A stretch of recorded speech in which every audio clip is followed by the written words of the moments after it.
ओम शांति। आज है 30 अक्टूबर 2024 की मुरली। आज की मुरली का मुख्य सार, बाबा ने कहा, मीठे बच्चे, एक बाप की याद में रहना ही अव्यभिचारी याद है। इस याद से तुम्हारे पाप कट सकते हैं। प्रश्न, बाप जो समझाते हैं उसे कोई सहज मान लेते, कोई मुश्किल समझते, इसका कारण क्या है? उत्तर, जिन बच्चों ने बहुत समय भक्ति की है, आधा कल्प से पुराने भक्त हैं, वह बाप की हर बात को सहज मान लेते हैं, क्योंकि उन्हें भक्ति का फल मिलता है। जो पुराने भक्त नहीं, उन्हें हर बात समझने में मुश्किल लगता। दूसरे धर्म वाले तो इस ज्ञान को समझ भी नहीं सकते।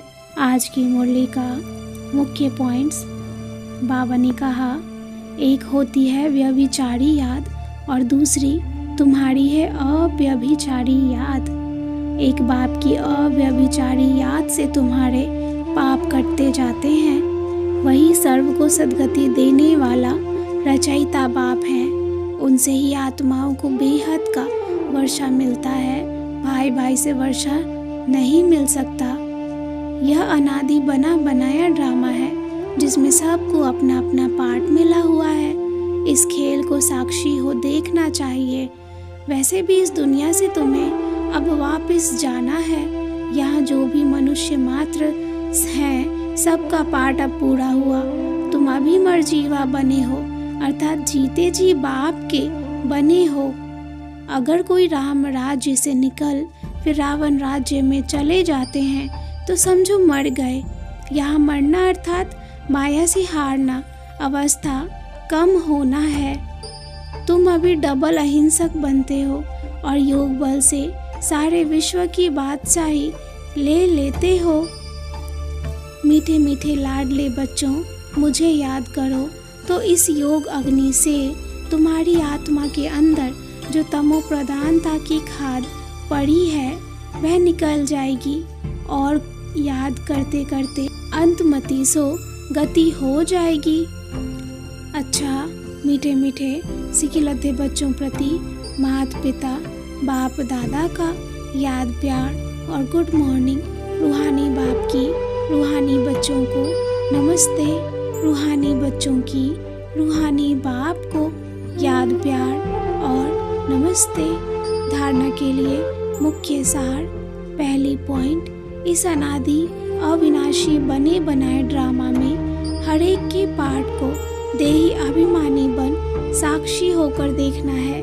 अपने स्वीट होम और स्वीट राजधानी को याद करना है। इस पुरानी दुनिया को बुद्धि से भूल जाना है। दूसरी पॉइंट, माया से हारना नहीं है, याद की अग्नि से पापों का नाश कर आत्मा को पावन बनाने का पुरुषार्थ करना है। वरदान, दीपमाला पर यथार्थ विधि से अपने दैवी पद का आवाहन करने वाले पूज्य आत्मा भव। दीपमाला पर यथार्थ विधि से अपने दैवी पद का आवाहन करने वाले पूज्य आत्मा भव। दीपमाला पर पहले लोग विधि पूर्वक दीपक जगाते थे। दीपक बुझे नहीं, यह ध्यान रखते थे। घृत डालते थे, विधि पूर्वक आवाहन के अभ्यास में रहते थे। अभी तो दीपक के बजाय बल्ब जगा देते हैं। दीपमाला नहीं मनाते, अब तो मनोरंजन हो गया है। आवाहन की विधि अथवा साधना समाप्त हो गई है। स्नेह समाप्त हो, सिर्फ स्वार्थ रह गया है। इसलिए यथार्थ दाता रूपधारी लक्ष्मी किसी के पास आती नहीं। लेकिन आप सभी यथार्थ विधि से अपने दैवी पद का आवाहन करते हो, इसलिए स्वयं पूज्य देवी देवता बन जाते हो। स्लोगन, सदा बेहद की वृत्ति, दृष्टि और स्थिति हो, तब विश्व कल्याण का कार्य संपन्न होगा। सदा बेहद की वृत्ति, दृष्टि और स्थिति हो, तब विश्व कल्याण का कार्य संपन्न होगा। अच्छा, ओम शांति।